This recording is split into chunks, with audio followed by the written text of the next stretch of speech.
Ce lundi 16 janvier 2023, Raphaël Laroche était convié sur le plateau de Cet Avou. L'occasion pour le chanteur de présenter son premier roman, Avalanche, mais aussi d'évoquer son adolescence. Exit le chanteur, place à l'écrivain. Le succès est arrivé lentement pour Raphaël Laroche. À 24 ans, le jeune homme dévoile son premier album, Hôtel de l'Univers. Un opus à la tonalité rock qui va lui permettre de se faire remarquer par l'industrie musicale. C'est ainsi qu'il sera en charge de la première partie de Vanessa Paradis ou encore David Bowie. En 2003, il signe son deuxième album, La Réalité. Cette fois-ci, le succès est optimal auprès du public. Cet opus est marqué par un duo avec Jean-Louis Aubert, Sur la route. Après l'émergence, la consécration. Le troisième album de Raphaël Laroche, Caravane, signe un véritable carton en devenant disque de diamant. Ce troisième opus est même désigné meilleure vente de 2005.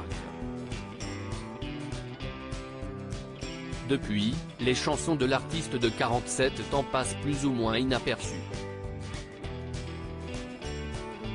Son public reste tout de même fidèle au projet du compagnon de Mélanie Thierry, qui apparaît dans les clips de Caravane et Le Train du Soir. Roman ou autobiographie ? Ce lundi 16 janvier 2023, Raphaël Laroche était convié sur le plateau de Cet Avou. Pas d'album à promouvoir, mais un roman, son premier, Avalanche. J'ai mis à la poubelle plusieurs idées de romans, témoigne alors le chanteur qui avoue avoir du mal à rester humble. Il se dit fier d'être arrivé au bout de cette aventure d'écrivain. De son côté, Patrick Cohen a souhaité faire réagir Raphaël Laroche concernant son enfance et son adolescence.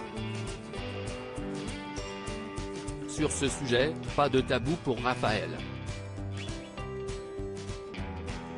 J'ai eu des parents de rêve, mais pas une adolescence heureuse, confie alors l'interprète de Et dans 150 ans.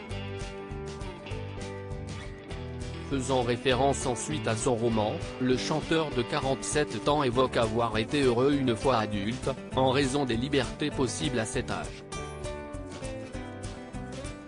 L'adolescence est un âge difficile. Le nez qui pousse, explique celui qui a partagé un duo avec la chanteuse Pomme.